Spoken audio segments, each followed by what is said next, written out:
तो फाइनली इतने दिन के इंतजार के बाद पावर स्टार का ट्रेलर रिलीज करा दिया गया, जो कि एक बायो फिक्शन फिल्म होने वाली है जिसमें पवन सिंह की लाइफ की कुछ घटनाओं को उठा के उसे फिक्शनाइज करके दिखाया जाने वाला है। तो चलिए इस ट्रेलर के बारे में बात करते हैं कि इसमें क्या अच्छा था और क्या बुरा था।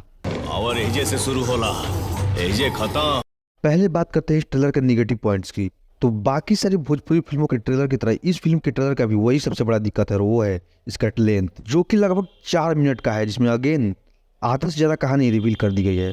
इसके अलावा इस ट्रेलर की एडिटिंग, इसको काफ़ी ज़्यादा लीनियर वे में एडिट किया गया है, जिसकी वजह से ट्रेलर से ही इसकी कहानी काफ़ी ज़्यादा प्रिडिक्टेबल हो जाती है। साथ ही इसके सिनेमेटोग्राफी और एक्शन सीन्स भी ट्रेलर से काफ़ी ज़्यादा मीडियोकर लग रहे हैं। जहाँ इसका सिनेमेटोग्राफी काफी ज्यादा बेसिक है, वहीं इसके एक्शन सीन्स में भी कुछ भी नया देखने को नहीं मिलता। सेम वही over the top action scenes design करने की कोशिश की गई है, जो इससे पहले हमने लाखों फिल्मों में देख लिया है। अब बात करते हैं इस ट्रेलर के पॉजिटिव पॉइंट्स की, इसमें अच्छा क्या था।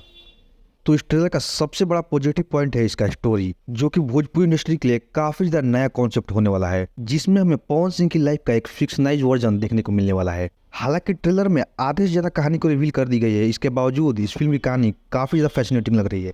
इसके अलावा इस फिल्म के डायलॉग्स, जो कि ट्रेलर से काफी ज्यादा मजेदार लग रहे हैं, पर क्योंकि इस फिल्म की कहानी पवन सिंह की लाइफ से इंस्पायर्ड होकर बनाई गई है, इसलिए इस फिल्म में पवन सिंह के रियल लाइफ के भी कुछ आइकॉनिक डायलॉग्स डाले गए हैं, और एजे से शुरू होला, एजे खत्म। जिनको सुनकर फैंस को काफी ज्यादा मजा आने वाला है। इसके अलावा इस ट्रेलर में सुनाई देने वाले जो गाने हैं वो भी ठीक ठाक लग रहे हैं, जो पवन सिंह के फैंस को काफी ज्यादा पसंद आने वाला है। बाकी इस फिल्म की ओवरऑल कहानी की बात करें तो इस फिल्म में एक पावर स्टार नाम के भोजपुरी सुपरस्टार की कहानी देखने को मिलने वाली है, जिसको उसके फैंस बहुत ही ज्यादा प्यार करते हैं। पर एक दिन एक गलत आदमी पावर स्टार के चुनाव प्रचार की वजह से चुनाव में जीतकर मंत्री बन जाता है, और फिर एक दिन उस पावर स्टार की बहुत ही ज्यादा बेइज्जती करता है, जिसकी वजह से पावर स्टार का ईगो हर्ट हो जाता है और वो मंत्री के खिलाफ बदला लेने की ठान लेता है। और क्या वो बदला ले पाता है या नहीं ले पाता है, यही फिल्म की पूरी कहानी होने वाली है। इन शॉर्ट इस फिल्म में हमको एक भोजपुरी सुपरस्टार और एक बहुत ही बड़े मंत्री के बीच लड़ाई देखने को मिलने वाली है। तो ओवरऑल ऑन पेपर फिल्म की कहानी तो काफी ज्यादा बढ़िया लग रही है, पर फिल्म कैसी होगी वो तो फिल्म आने के बाद ही पता चलेगा।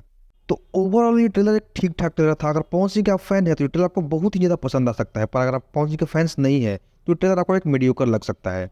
जहां अगर मैं अपनी बात करूं तो मुझे ये ट्रेलर ओके ओके लगा, मुझे कुछ खास भी नहीं लगा, कुछ बुरा भी नहीं लगा।